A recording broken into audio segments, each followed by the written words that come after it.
Have you ever found yourself stuck in a traffic gridlock, wondering how it might affect your day? Imagine this. The clock is ticking, your heart is pounding to the rhythm of your racing thoughts. You're trapped in a sea of stationary vehicles, sandwiched between the frustrations of hundreds of people sharing your plight. The minutes turn into hours, and the hours threaten to consume your entire day. This is the reality of a traffic jam, an unwelcome interruption to our daily routines, a thief of precious time. Now imagine that this isn't just a one-off occurrence, but a part of your everyday life. You wake up early, prepare for the day, only to be met with the same obstacle, a wall of immovable cars, a never-ending stream of red tail lights. The cause? Not an accident, not a broken traffic light, but something far more complex and systemic. Let's turn our gaze to a situation that is currently unfolding in Anambra State, where the daily commute has become a nightmare for its inhabitants. Here, the traffic jams are not caused by the usual suspects, accidents, roadworks, or even a simple rush hour. No, the cause of these gridlocks is something quite different, and perhaps even more frustrating. In Anambra State, this daily ordeal is caused by multiple checkpoints manned by security personnel. Imagine a road dotted with these checkpoints, each one a potential stop, a potential delay. The checkpoints, though meant to ensure safety, have become bottlenecks, causing severe gridlocks that stretch for miles and last for hours. But what if I told you that for some people this is not just an occasional inconvenience, but a daily ordeal? Let's take a journey to Anambra State. In Anambra State, the journey to work has become a test of endurance. For many, the daily commute has transformed into a marathon of patience and perseverance. Imagine waking up early in the morning hoping to beat the rush, only to find yourself stuck in a vehicular snarl-up that stretches as far as the eye can see. This is the reality for countless residents of Anambra. The root cause of this gridlock crisis? An overwhelming number of checkpoints dotting the roads, manned by security personnel from various agencies, the police, naval ratings, and the Federal Road Safety Corps. These checkpoints, which are often located uncomfortably close to each other, have become more of a hindrance than a means of ensuring safety and security.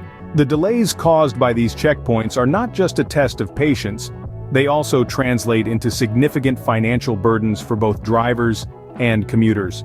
Drivers in particular bear the brunt of this crisis. They are routinely subjected to varying amounts of extortion, forced to pay sums of money just to pass through these checkpoints.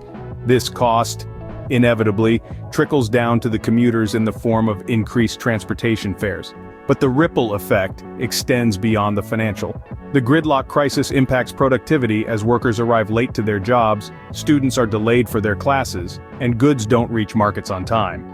The social and economic fabric of Anambra is being stretched thin, and the strain is starting to show. The situation is dire, and it's raising an outcry for change.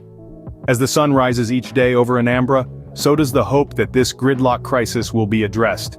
Because for the people of Anambra, the journey to work should not be a test of endurance but a testament to their resilience and determination.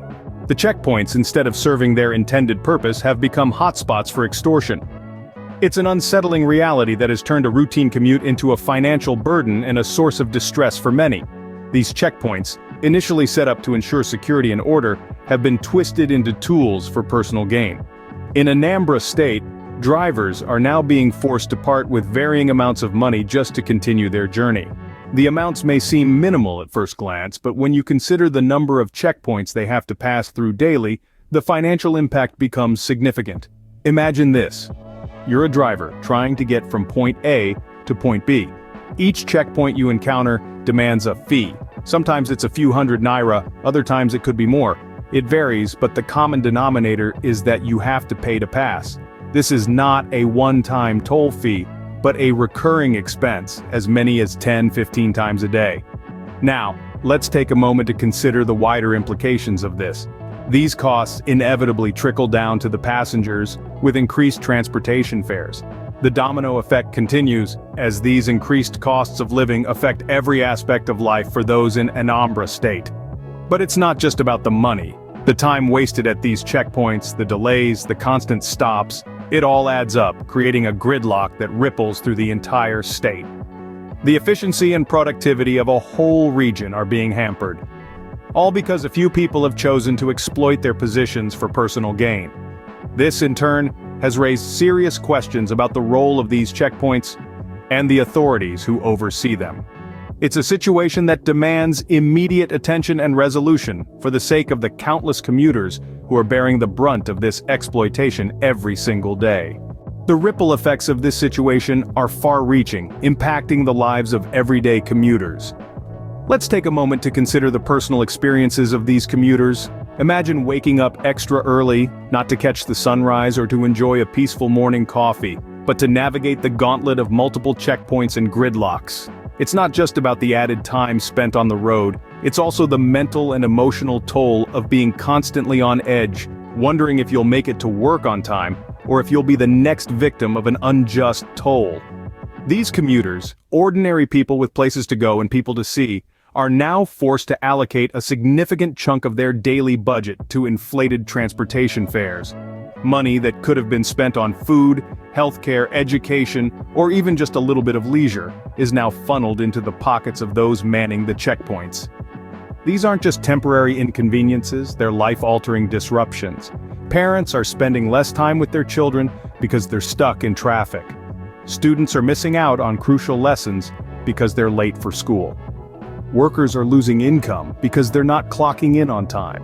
And then there's the emotional strain, the frustration, the anxiety, the sheer exhaustion of it all. The daily commute, something that should be as mundane as brushing your teeth or tying your shoelaces, has morphed into a Herculean task that requires strategic planning, financial sacrifices, and an immense amount of patience. But what's perhaps even more heart-wrenching is the sense of powerlessness that comes with being a daily commuter in Anambra. The inability to do anything but pay up and push through day in and day out in the hopes that tomorrow might be a little bit better. The daily commute, a simple aspect of everyday life, has become a source of stress and financial strain. The situation is clearly untenable, but what can be done to alleviate this daily struggle? Let's consider some possible solutions. First and foremost, reducing the number of checkpoints could be an effective measure. Having numerous checkpoints located close to each other is not only redundant, but also a major contributor to the gridlock situation. By streamlining these checkpoints, we could significantly ease the traffic flow, allowing commuters to reach their destinations more quickly and efficiently. But it's not just about the number of checkpoints. Oversight is crucial.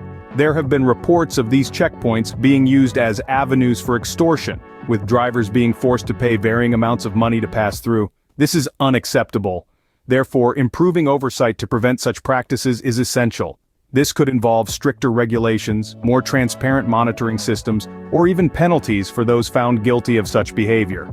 Lastly, we should consider alternative traffic management strategies. This could include implementing carpooling systems or encouraging the use of public transportation to reduce the number of vehicles on the road. Additionally, improving the state's infrastructure, such as widening roads or constructing flyovers, could also help in managing the traffic effectively. It's important to remember, however, that these solutions are not a silver bullet. They require careful planning, execution, and most importantly, the will to change. It's a collective effort that involves not just the authorities, but also the commuters and drivers themselves. While the road to a solution may be long, the voices of Anambra's commuters are loud and clear. The time for change is now.